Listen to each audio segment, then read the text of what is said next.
नमस्कार। आज हम बात करने वाले हैं रामायण के उस अध्याय की जो दिल को छू जाता है, भगवान राम की 14 साल की वनवास यात्रा। देखिए, ये सिर्फ एक सफर नहीं था, बल्कि ये धर्म, त्याग और मर्यादा की एक ऐसी कहानी है जो आज भी हमें रास्ता दिखाती है। तो सबसे पहला और सबसे बड़ा सवाल यही उठता है कि आखिर ऐसा क्यों हुआ। कोई राजकुमार जिसे पूरा राज्य प्यार करता हो, वो अपना ताज छोड़कर 14 साल के लिए जंगल क्यों जाएगा? इसी सवाल में पूरी कहानी का सार छिपा है। इस सवाल का जवाब हमें मिलता है अयोध्या के राजमहल में हुए उस घटनाक्रम से, जिसने सब कुछ पूरी तरह से बदल कर रख दिया। जरा सोचिए, अयोध्या नगरी में जश्न का माहौल है, हर तरफ खुशियां मनाई जा रही हैं, और क्यों ना हो, उनके सबसे प्यारे राजकुमार राम का राज्याभिषेक जो होने वाला है। लेकिन ये खुशियां ज्यादा देर टिक नहीं पाईं। और बस यही कहानी में एक ऐसा मोड़ आता है जिसकी किसी ने कल्पना भी नहीं की थी। रानी कैकेयी ने राजा दशरथ से अपने वो 2 वरदान मांग लिए जो उन्होंने सालों पहले देने का वचन दिया था। उनकी पहली मांग थी उनके बेटे भरत को राजा बनाया जाए, और दूसरी, राम को 14 साल का वनवास हो। अब देखिए, यहां पर राम के चरित्र की महानता सामने आती है।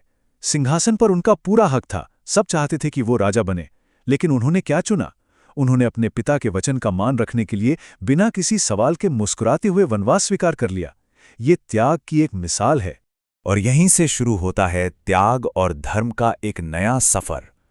राजमहल के ऐशो आराम को छोड़कर जंगल का कठिन और अनिश्चित जीवन। पर राम इस सफर में अकेले नहीं थे।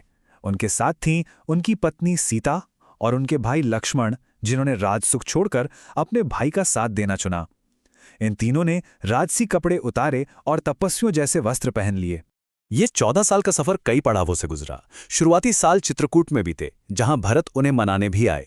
इसके बाद लगभग 10 साल दंडकारण्य के घने जंगलों में गुजारे, जहां वे ऋषियों की रक्षा करते थे। और आखिर में वो पहुंचे पंचवाटी, और यहीं से कहानी का सबसे मुश्किल दौर शुरू होने वाला था।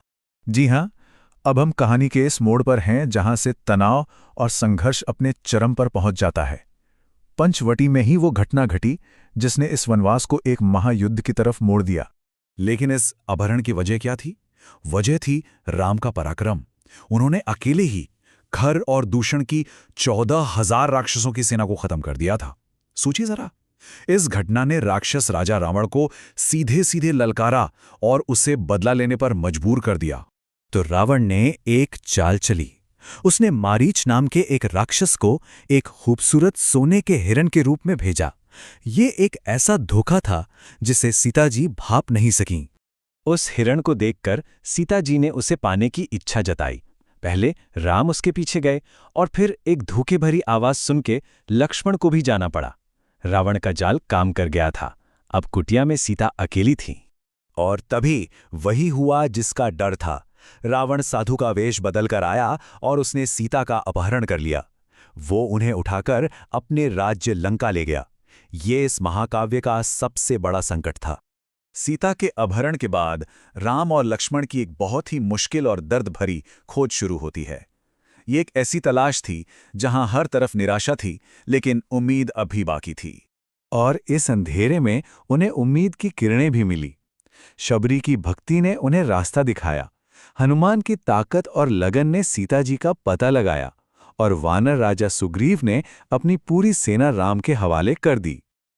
और इन सहयोगियों के मिलते ही अब मंच तैयार था उस महायुद्ध के लिए। अच्छाई और बुराई के बीच सीधी टक्कर, लंका का महायुद्ध। ये जीत आसान नहीं थी।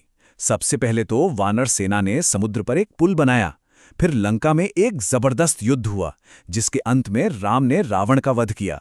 और फिर रावण के ही भाई विभीषण को लंका का राजा बनाया गया। ये थी बुराई पर अच्छाई की पूरी जीत। युद्ध खत्म हुआ, बुराई का अंत हुआ, और अब बारी थी उस पल की जिसका 14 सालों से सबको इंतजार था। ये कहानी का सबसे खुशी का पल है जो आज भी हमारे साथ जुड़ा हुआ है। पूरे 14 साल अपने वचन के मुताबिक वनवास का समय अब पूरा हो चुका था। ये उस लंबी और मुश्किल यात्रा के अंत का निशान था। और फिर पुष्पक विमान पर सवार होकर राम, सीता और लक्ष्मण अपनी नगरी अयोध्या लौटे। ये एक ऐसी शानदार वापसी थी जिसका पूरा राज्य पलकें बिछाए इंतजार कर रहा था। और उनकी वापसी का जश्न अयोध्या वासियों ने कैसे मनाया, पूरी नगरी को दियों से रोशन करके। और जानते हैं, यही जश्न आज भी हम दिवाली के रूप में मनाते हैं। ये हमें याद दिलाता है कि अंधेरा कितना भी घना क्यों ना हो, प्रकाश की जीत जरूर होती है। इस पूरी कहानी का सार अगर एक पंक्ति में कहा जाए तो वो है प्राण जाए पर वचन ना जाए। यही वो सिद्धांत था जिस पर राम की पूरी यात्रा टिकी हुई थी कि एक वचन का मान जिंदगी से भी बड़ा होता है। तो ये कहानी हमें एक बहुत गहरे सवाल के साथ छोड़ जाती है कि अपना कर्तव्य निभाने के लिए, अपने वचन को पूरा करने के लिए कोई किस हद तक जा सकता है। ये एक ऐसा सवाल है जो हमें हमेशा सोचने पर मजबूर करता है। आज की इस प्रस्तुति में इतना ही। धन्यवाद।